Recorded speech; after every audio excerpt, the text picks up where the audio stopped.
এত নতুন কেন ভাইয়া? আজকে দিছে? আমি এটা নিয়ে থেকে আনতে যাবো কেন? আপনি ভাই হাতটা ছাড়েন। আজকে দিছে কিচ্ছু বলবো না ভাইয়া, তোমার কোনো ভয় নাই। কোডে কিছুই আসতেছে না।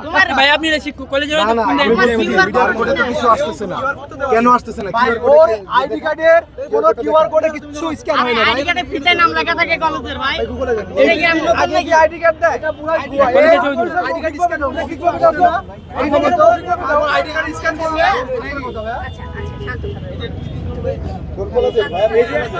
এই যে ভাই দেখাও, এটা একটু দেখতে দাও।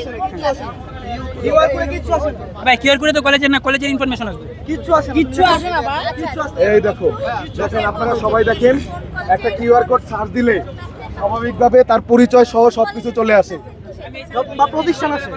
আহসান এমিশন কেন্দ্র 600 আহসান এমিশন কেন্দ্র। তাদের বারকেড আছে।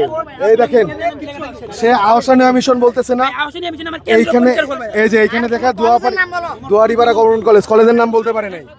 তার এই যে বারকোড আছে, সেই বারকোডের মধ্যে তার পরিচয় আসার কথা। স্বাভাবিকভাবে আপনি স্ক্যান করে দেখেন, কোনো পরিচয় নেই। একটা কলেজ এত দায়িত্বহীন কোনোভাবেই হইতে পারে না, কোনোভাবেই হইতে পারে না।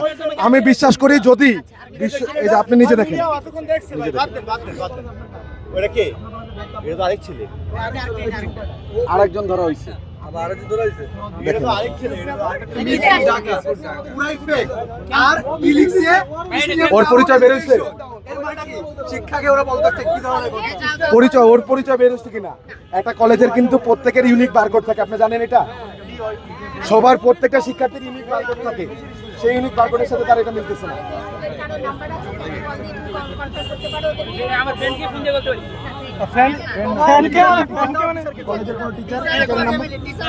কলেজের কোনো টিচারের নাম্বার দেওয়া যাবে? এক মিনিট আমি গ্রুপে কথা বলে তার নাম্বার নিয়ে আমি না না, তুমি গ্রুপে না, তুমি কলেজের টিচার। আমি ঢাকা বিশ্ববিদ্যালয়ের স্টুডেন্ট। জাস্ট তুমি স্টুডেন্ট যে তুমি এটার কোনো একটা আইডেন্টিটি দাও। আচ্ছা এই দেখেন, আমি ঢাকা বিশ্ববিদ্যালয়ের স্টুডেন্ট। আমার টিচারের নাম্বার যখন আমি সার্চ দিয়েছি, না হলেও কমপক্ষে 20-25টা টিচারের নাম্বার আছে এখানে কমপক্ষে। সে একজন টিচারের নাম্বার দিতে পারতেছে না, এরপর থেকে আর কি বলবেন?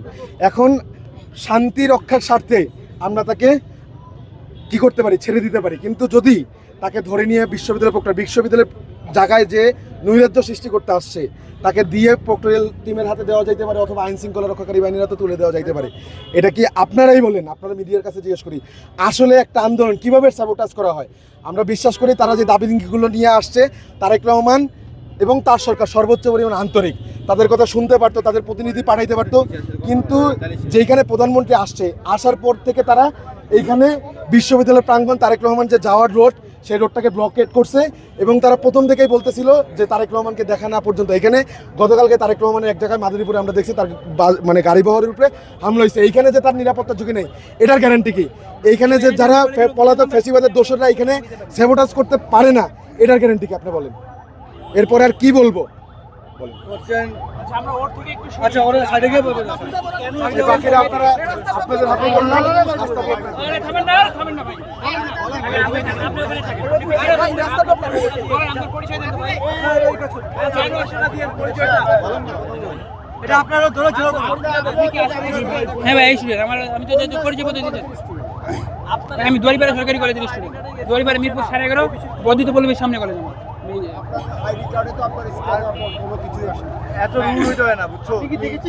কামড়ি চলে যাও, সবাই চলে গেছে, তুমিও চলে যাও। তুমি তো ভাই আমি তো চলে যাই, আপনি তো আমাদেরকে আটকে রাখছেন। ওই কেউ আটকে নেই ভাই, এরা সবাই আছে, কেউ আটকে নেই। তোমার আইডি কার্ড বানিয়ে আনবেন। আপনি আইডি কার্ড স্কুল করে নিলে আপনি কলেজে ফোন দিয়ে দেবেন। তোমার সাথে ব্যবহার করা হয়েছে কি ভাই? চারটে ফোন দিয়ে আপনার ফোন আইডি কার্ডটা চেক করা হয়েছে, একটা ফোনেও আসছে না ভাই কলেজের আইডি কার্ড তো আমার যথেষ্ট, আমার কলেজের ইনফরমেশন দেওয়া আছে।